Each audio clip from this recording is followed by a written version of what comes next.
কি বলবো, আমাদের সমন্বয়ক ভাইরা মাথা টাথা গরম হয়ে গেছে, দিন যাচ্ছে এরা হলো ওই যে বলে না কার্তিক মাসের কুত্তা, এরকম হয়ে যাচ্ছে, পাগল হয়ে গেছে, ঠিক আছে। এবং এটা বাস্তবতা, আরও যত সময় যাবে না এরা প্রচুর ফ্রাস্ট্রেশনে ভুগবে এবং হতাশায় পাগল হয়ে যাবে এরা।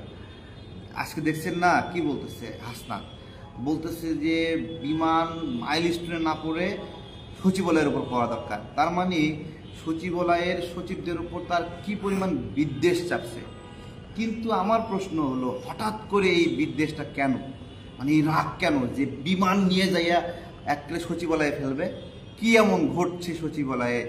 সমন্বয়কদের কথা সচিবরা এখন আর শুনছে না। এটা একটা ক্ষমতার একটা স্বাভাবিক ক্যারেক্টার, যে যখন যার যাবার সময় হয় না তখন পিছন দিয়েও গোনে না। তো তো বিমান সচিবালয়ে ফালাবে। আমি আসলে হাসতেছিলাম, বুঝছেন, হাসনাত ভালো কথা বলে, কিন্তু বাস্তবতা যেটা হলো, এরা তো টাকা দেখা এই জায়গায় আসছে, মানে হুট করে টাকা দেখছে। বিষয়টা কীরকম ছিল, গণঅভ্যুত্থানের পরে বন্যা হলো আর সমন্বয়কদের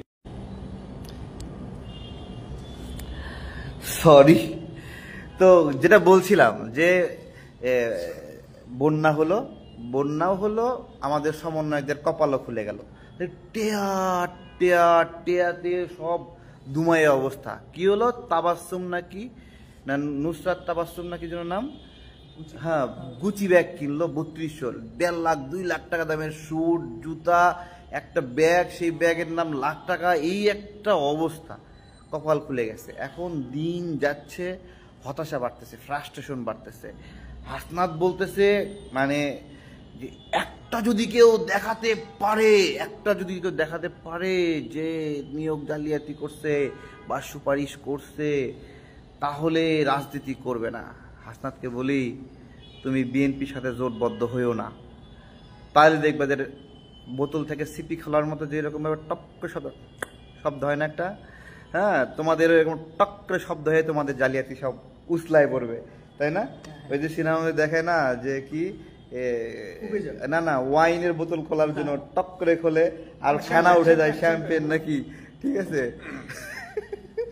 তো ওইরকম শব্দ হয়ে তোমাদের দুর্নীতিগুলো বের হয়ে যাবে। হ্যাঁ, তোমাদের সাহস যদি থাকে তাহলে তোমরা তো অনেক বাঘের বাচ্চা, তাই না?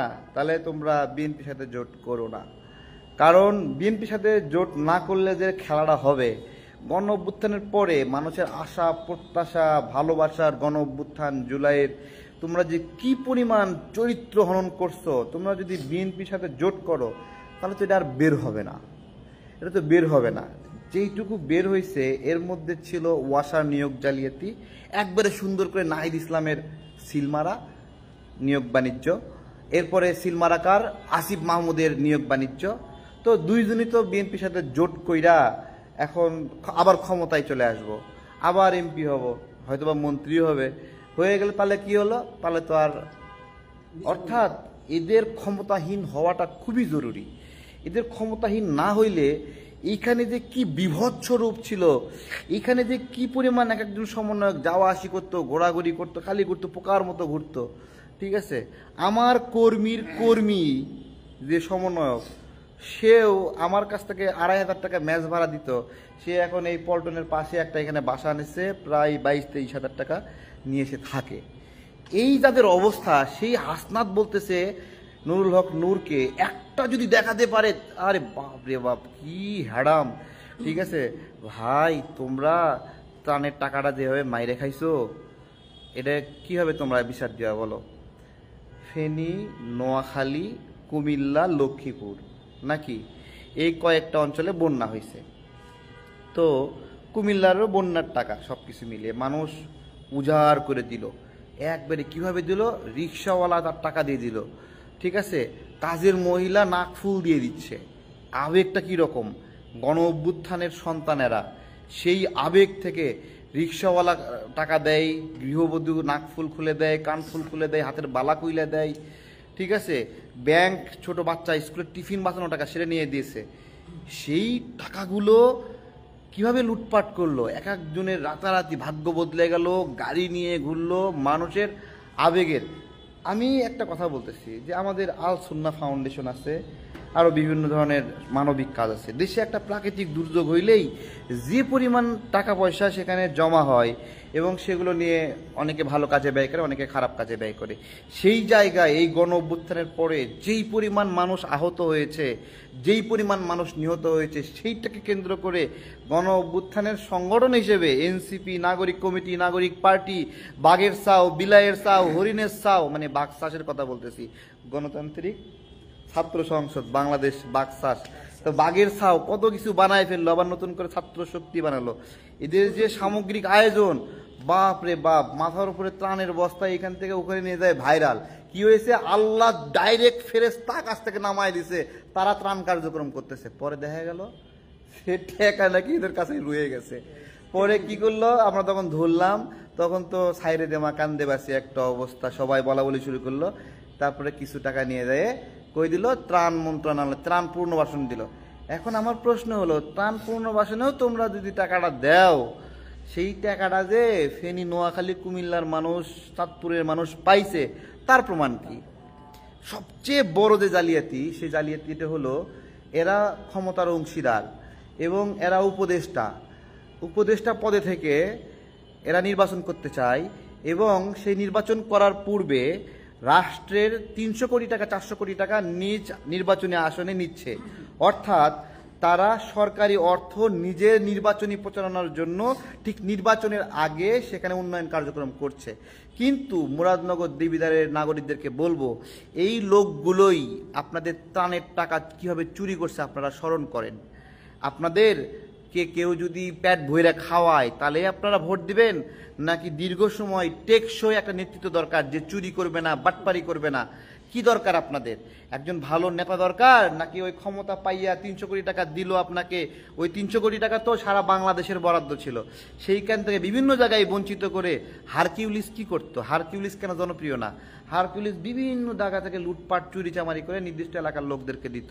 ওই এলাকার মানুষ হয়তো বা হারকিউলিসকে বাহবা দিত, কিন্তু হারকিউলিস কি আদর্শ? হারকিউলিস তো জনপ্রিয় হয়নি, হারকিউলিস তো ওয়ার্ল্ডে শাসন করে না। তার মানে হারকিউলিস কোনো এক জায়গা থেকে চুরি করে আনে, কোনো এক জায়গায় দিলেই সে ভালো মানুষ হয় না। তাই বাংলাদেশের বিভিন্ন এলাকার বরাদ্দ ওই দেবিদ্বার মুরাদনগরে দিয়ে দিলেই সে ভালো মানুষ হয় না, প্রিয় দেবিদ্বার এবং মুরাদনগরের বাসী। এই দেবিদ্বার মুরাদনগরের বন্যার সময় ত্রাণের টাকা এরা চুরি করেছিল, 2 টাকার লোভ সামলাতে পারেনি। আজকে যেই রাষ্ট্রীয় বরাদ্দ নির্বাচনী প্রচারণার উদ্দেশ্যে ওখানে নিয়ে যায় ঢালতেছে, সেইটাও সৎ উদ্দেশ্য না। সেটাও কোথায় কি কাজ হবে, এরা নিয়ন্ত্রণ করবে, এর কিছু পাবে কিছু পাবে না, ভাগ বাটোয়ারা করবে, লুটপাট করবে, নির্বাচনী বরাদ্দ, অনেক কিছু বিষয় আছে। আজকে যে উদ্দেশ্যে এই লাইভটা করছি, এই যে সচিবালয়ে বিমান নিয়ে যে ফালাবে, তার মানে সচিবদের এতদিন পরে আমরা ধরতে পারি যে সচিবরা এখন সঠিক পথে আছে। বাচ্চা সচিবদেরকে আর টাইম দিচ্ছে না, শিশু উপদেষ্টা, শিশু সচিব, তাদের এখন সচিবালয়ে নিয়ন্ত্রণ কমছে। তার মানে বাংলাদেশ আস্তে আস্তে নিরাপত্তার দিকে যাচ্ছে, নাকি বলা যায়? এটা বলা যায়নি।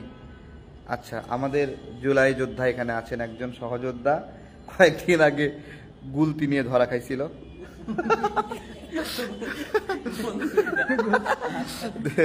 আমাদের কিছু বলবেন নাকি? সবচেয়ে বড় কথা হলো যে যারা নতুন রাজনৈতিক দল খুলছে বা নতুন রাজনৈতিক নেতা যারা আছে, আমি হাসনাতের উদ্দেশ্যে বলবো যে শামীম ওসমানের নকল করতে চাও না ভাই, নিজের যা আছে সেই যোগ্যতা দেখাও। মানে ওর শামীম, আমার মনে হয় কেন জানো, হাসনাতের বক্তব্য শুনে না, ও মনে হয় ইউটিউব থেকে শামীম ওসমানের বক্তব্য ডাউনলোড করে করে নকল করে। ওর যে বক্তব্য, কথা বলা, চোখ বড় করা, করা, যেমন আজকে যে কথাটা বলছে যে আপনার সচিবালয়ে যে ইটা পড়ার কথা, সচিবালয়ে এটা মাইলেশনের ঘটনাটা করছে জুলাই মাসে, তাহলে ওই সময় ঘটনা বললো না, এতদিন পরে কেন মনে হইলো? ওই মানে সাপলা না পাওয়ার মানে হয়ে গেছে, মাথা মাথা গরম হয়ে গেছে, কোনো কথা শুনতেছে না, নির্বাচন কমিশনের কথা শুনতেছে না, বিভিন্ন সচিবরা কথা শুনতেছে না, এই জন্য মাথা গরম হয়ে গেছে, উল্টাপাল্টা বকতেছে। উল্টাপাল্টা বকা বাদ দিয়ে জনগণের কাতারে আসো। আর আমি অন্য দলকে, কোনো দলের আমি নাম বলবো না, যারাই এনসিপি কে নিয়ে বা এদেরকে নিয়ে জোট করতে চাইতেছেন, আমি কোনো দল না, মানে এই এদেরকে নিয়ে যারা জোট করতে চাইছেন তাদেরকে কিন্তু এদের এবার বলেন, শেষ হয়ে গেছে। আচ্ছা, নেটওয়ার্কে একটু সমস্যা ছিল, তো আমি যেটা বলবো যে যারাই মানে আগামীতে জোট করতে চাইতেছেন, এই যে যে ছাত্র যাদের নামে অভিযোগগুলো আসতেছে, তা জোট করতে চাইলে আপনারা তাদের দুর্নীতির কিন্তু দায়ভার আপনাদের নিতে হবে। যারা জোটের সদস্য করবেন তাদেরও কিন্তু দায়ভার নিতে হবে। বেদনা মধুর হয়ে যায় তুমি যদি দাও। আপনি বলবেন? আচ্ছা ভাইও বলবে। ভাই বেদনা আমি কোনো আকার ইঙ্গিতে বলবো না, আমি শুধু একদম সরাসরি খোল্লা বলবো। আমি বিএনপির প্রতি আহ্বান জানাচ্ছি, এই শিশু বাচ্চা উপদেষ্টাদের সাথে কোনো রকম আতাত করিয়েন না। বাংলাদেশের জনগণ যদি বিএনপির জাতীয়তাবাদী রাজনীতি ভালোবাসে, তাদের আপনাদেরকে অটোমেটিক ভোট দিবে, আপনারা সংখ্যাগরিষ্ঠতা পাওয়ার আশা আছে।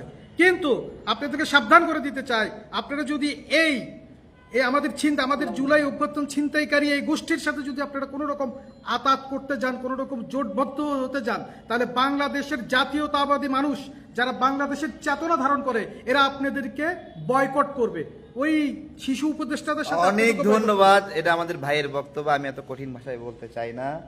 ঠিক আছে, আচ্ছা বিষয় হলো ভালো থাকবেন সবাই।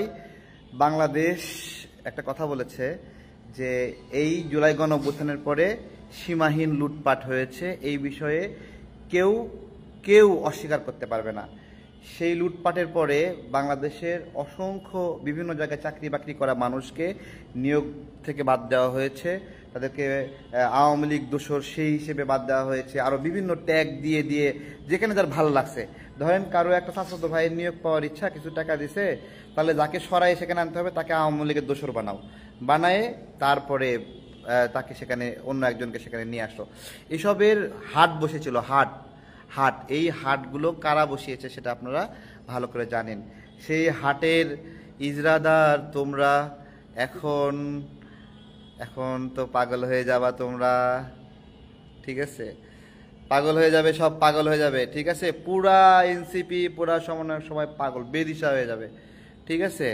এবং আমরা জাতীয়তাবাদী শক্তির আমাদের ভাইদেরকে বলবো যে গণ অভ্যুত্থানের পরে জাতীয়তাবাদী শক্তির মানে হলো যে সম্ভাবনা ছিল, সেই সম্ভাবনাকে বিনা কারণে কালিমা লাগাইছে হলো এরা। আমরা জীবন দিয়ে মাঠে ঘাটে লড়াই করছি, কিন্তু এরা আমাদেরকে দালাল বানাইছে, অহেতুক চাঁদাবাজ বানাইছে বিএনপিকে। কারা? এই সমন্বয় চাঁদাবাজ বানাইছে, অথচ নিজেরাই চাঁদাবাজিতে জড়িত, জায়গায় জায়গায় ধরা খাইছে না? চাঁদাবাজ বানাইছে না বিএনপিকে? এখন চাঁদাবাজ না কেন বিএনপি? এখন বিএনপি ভালো হয়ে গেছে এই তো, নাকি জোটে আসতেছে এই জন্য আর বলতেছে না? তো এইটা হলো রাজনৈতিক একটা স্ট্যান্ড। মানুষ যা মন থাকে বলে না, সেটাই ধরে রাখে। আমরা যে জায়গায় লড়াই করি, যারা আমাদের বন্ধু, তাদেরকে আমরা কখনো আঘাত করি না, ঠিক আছে? সেগুলো বিষয় না। বিষয় হলো আপনারা সবাই মিষ্টি বিতরণ করেন। যেহেতু এটা বলছে সচিবালয়ে বিমান ফালাবে, ঠিক আছে, তার মানে এদের জেলা প্রশাসক অফিস, উপজেলা অফিস, বিভিন্ন জায়গায় যে কর্তৃত্ব ছিল, সেই কর্তৃত্ব থেকে বাংলাদেশ কিছুটা মুক্তি পেয়েছে। এটাই বাংলাদেশ যখন গণতন্ত্রের পক্ষে যায়, তখন টোকাই ফোকাইরা জায়গা পায় না। হ্যাঁ, বাংলাদেশ যখন সত্যিকারে গণতন্ত্রের পক্ষে যাবে, তখন টোকাইরা জায়গা পাবে না। তখন কে জায়গা পাবে? তখন জনগণ যাকে ভোট দেবে। যদি জনগণ বিএনপিকে ভোট দেয়, বিএনপি পাবে। জনগণ যদি জামাতকে ভোট দেয়, জামাত পাবে। অন্য দলকে ভোট দেবে, আওয়ামী লীগকে দিলে আওয়ামী লীগ পাবে, জাতীয় পার্টিকে দিলে জাতীয় পার্টি পাবে। কিন্তু যখন এগুলো হয় না, যারা উটালা বোঝেন, উটালা মানুষের তো নিজের কর্তৃত্ব নাই, এদের কর্তৃত্ব পাওয়ার জন্য ঝড় আসতে হয়, বিপদ আসতে হয়। তো বিপদে এরা হলো সেই সুযোগ ব্যবহার করে। ভালো থাকবেন, বিদায় নিচ্ছি। আসসালামু আলাইকুম।